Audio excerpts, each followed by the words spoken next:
Hey everyone, it's Drayton from Scale Trains, and I'm excited to talk to you about our all-new Rivet Counter 4-axle, the HO Scale EMD GP40. Stay tuned.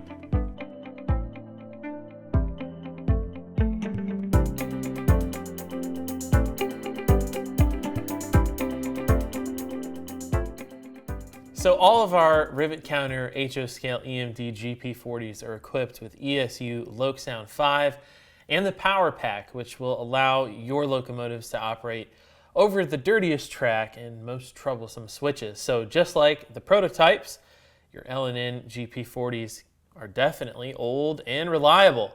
Built in the 60s, these models went all over the L&N system.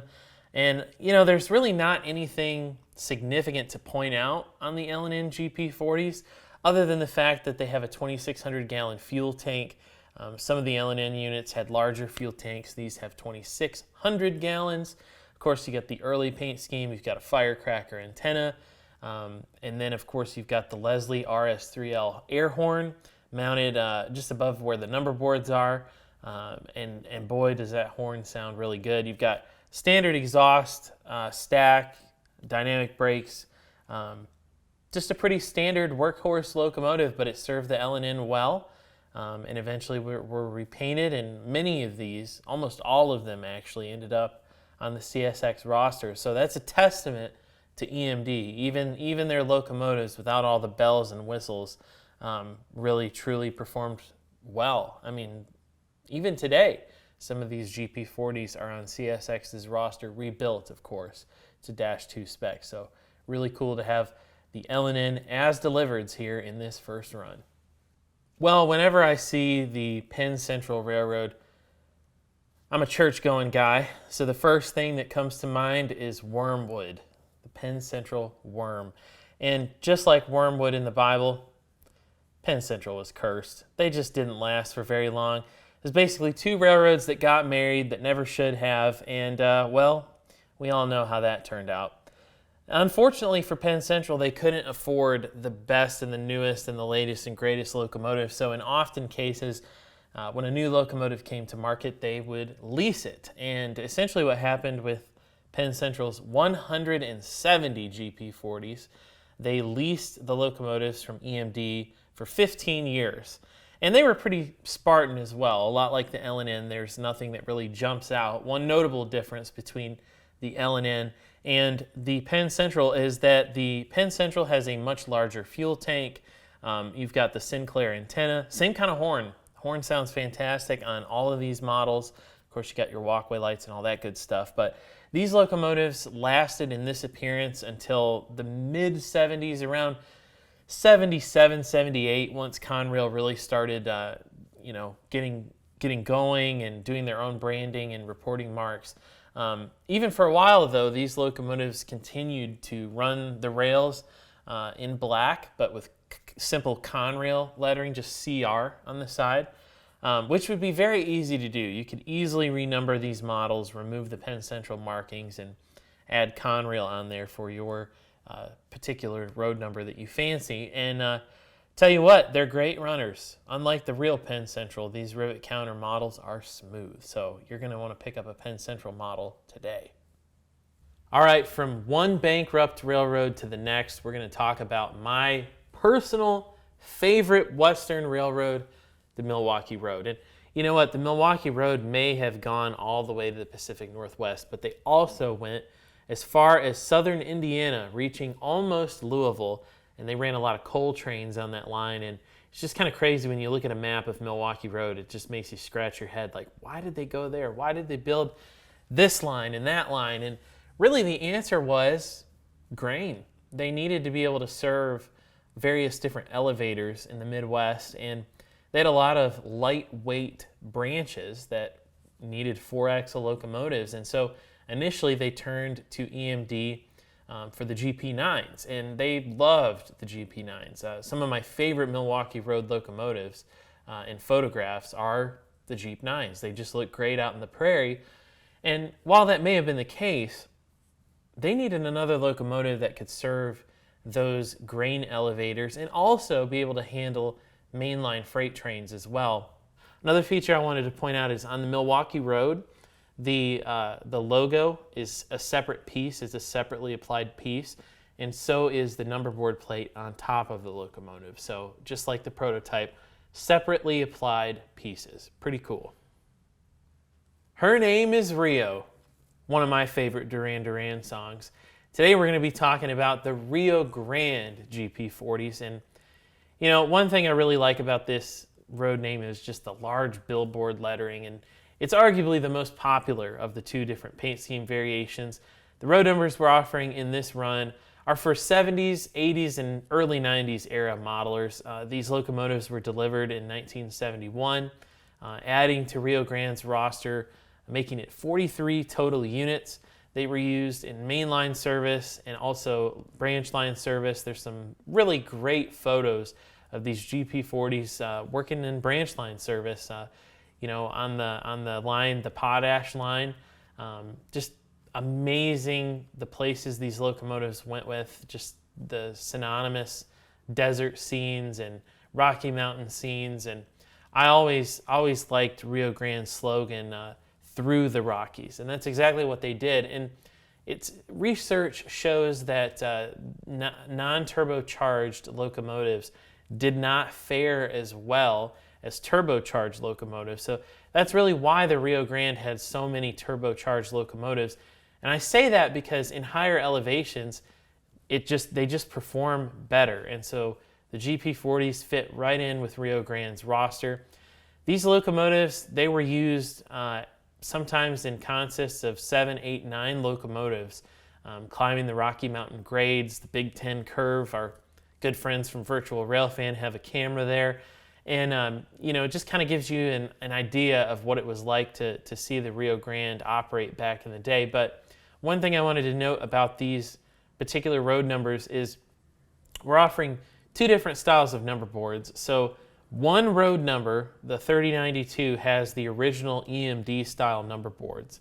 Over time, they were replaced with the square corner Burnham style number boards, and we're offering several different road numbers with those replacement number boards, which I think is kind of cool. So, of course, you got a 3,600 gallon fuel tank. No Rio Grande locomotive is complete without the Mars or gyro light. In this case, it's a Mars light, so you know you're going to have that road-specific lighting. Of course, you got your class lights, which you can cycle through. So Rio Grande is just iconic all the way around, and having those LED lighting features complement the paint scheme, it makes for an all-around fantastic model. So our next Western road name that we're going to talk about is one of the unsung heroes of American railroad history, the Western Pacific. It was a railroad that was really built out of spite and competed directly with Southern Pacific for many, many years. And, you know, just a railroad that shouldn't have been as successful as they were, but they were wildly successful. And the Western Pacific, just, you know, there's a lot of amazing desert scenes that are synonymous with this railroad. And what's kind of interesting to me is they had one more GP40 than the Rio Grande. They had 44 units. Rio Grande had 43. And they both interchanged in Salt Lake City. So it wasn't uncommon to see Western Pacific GP40s and Rio Grande GP40s in the same place. And it's just kind of interesting how they basically almost had the same amount of locomotives. So what's kind of neat about these units in this run is they're all from the same series. So 3527 through 3544, built between August and September of 71. And the standard road name, standard paint scheme, I should say, is the Perlman Green. Now at this time, Western Pacific had transitioned from the orange and silver/gray paint scheme that, you know, they used for many, many years on the first and some of the early second generation EMDs.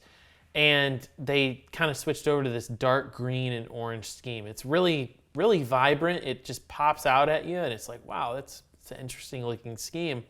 And the scheme itself translated beautifully to our rivet counter models. And one of the things that I really like about Western Pacific, much like Rio Grande, is that it has a gyro light.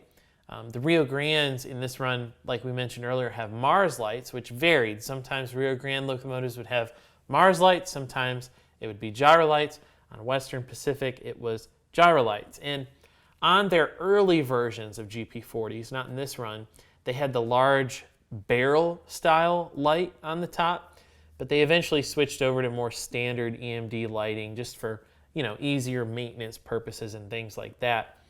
But for the United States bicentennial, Western Pacific wanted to celebrate, and they picked 2 GP40s from the series to decorate in a commemorative red, white, and blue scheme. And they had 2 road numbers, the 1976 and the 1776.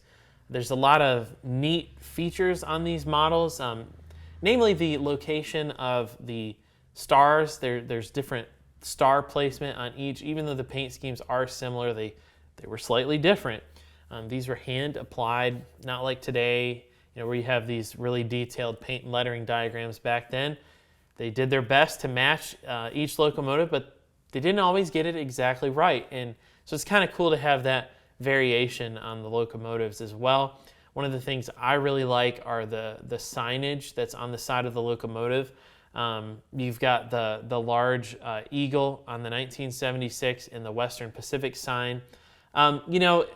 Unfortunately, 1776 has been manhandled at train shows, so the signage broke off of that locomotive on this pre-production sample.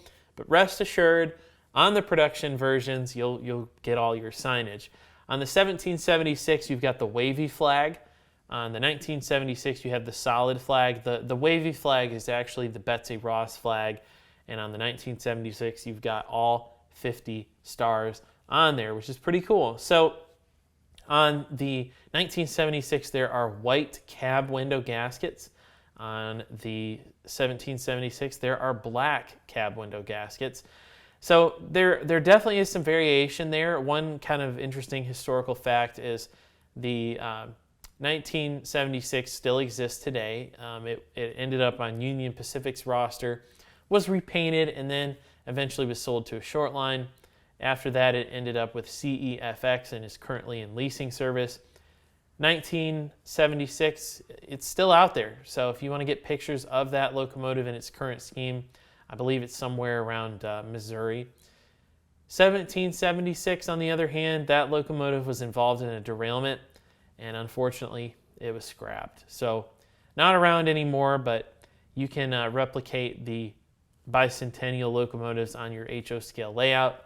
Another notable fact is these 2 locomotives were on display for the bicentennial in San Francisco alongside Santa Fe's SD45-2, which from what I understand is currently being restored. So really cool that that locomotive still exists too.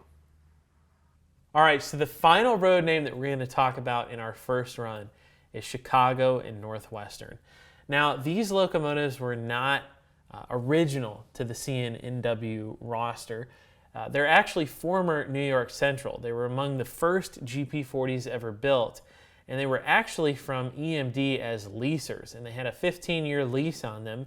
And in 1980, they were given back to EMD from Conrail, and then Precision National acquired the locomotives and then sold them to the Chicago and Northwestern. And the CN/NW had them rebuilt. They basically went in and just did a lot of routine maintenance. They worked on the dynamic brakes and they worked on the throttle. They worked on various different electronics in the locomotives. They were repainted. And of course, it wouldn't be a CN/NW locomotive without the signature gong bell on the front of the nose. And we're offering 2 different paint scheme variations for the GP40s, the employee-owned scheme and the system scheme. Unfortunately, we don't have any pre-production samples of the employee scheme. We've got 2 here of the system scheme, and they're in the original yellow. These locomotives ran around in this configuration until the early 90s. They were actually among the first CN/NW locomotives to be repainted into the later, more light-colored Zito yellow, but personally I prefer the original yellow. I think it looks great. There are differences in variations with the road-specific detail. So on the 5500, you've got the S3LR horn mounted to the number board housing. It's got a whip antenna, front EMD, low plow. You've got replacement bearing pedestal liners. I think that's the coolest feature, the green replacement pedestal liners on the trucks. That's just so cool. I believe that's actually our first HO scale locomotive where we've done that. And then when it comes to the 5520, same kind of air horn. You've got the ice skate antenna on that road number. Then you've got the medium size plow. It's got a yellow painted nose bell, whereas the other one has a silver painted nose bell, really stands out. And then you've got the white corner step edges and kick plates, and again, the system logo. So there are paint scheme variations that'll stand out on your model railroad. I highly recommend pre-ordering these locomotives. Our C&NW SD45s, we just announced another run with more road numbers for C&NW modelers. It's kind of interesting, C&NW didn't always have dynamic brakes, but on the GP40s they did, only because they were former Conrail units. So I think that's kind of cool. Well, there you have it. There's all the road names in our all-new GP40s first run. I'm really excited about it. Great selection of road names and paint schemes, with many more to come on the horizon. So really appreciate you guys tuning in. If you haven't done it yet, make sure you hit the subscribe button, hit the like button too. It helps out a lot with the YouTube algorithm. If you've got any questions, drop us a comment. We're happy to answer them. And look for these models to arrive later this year in the wintertime. Thanks for tuning in.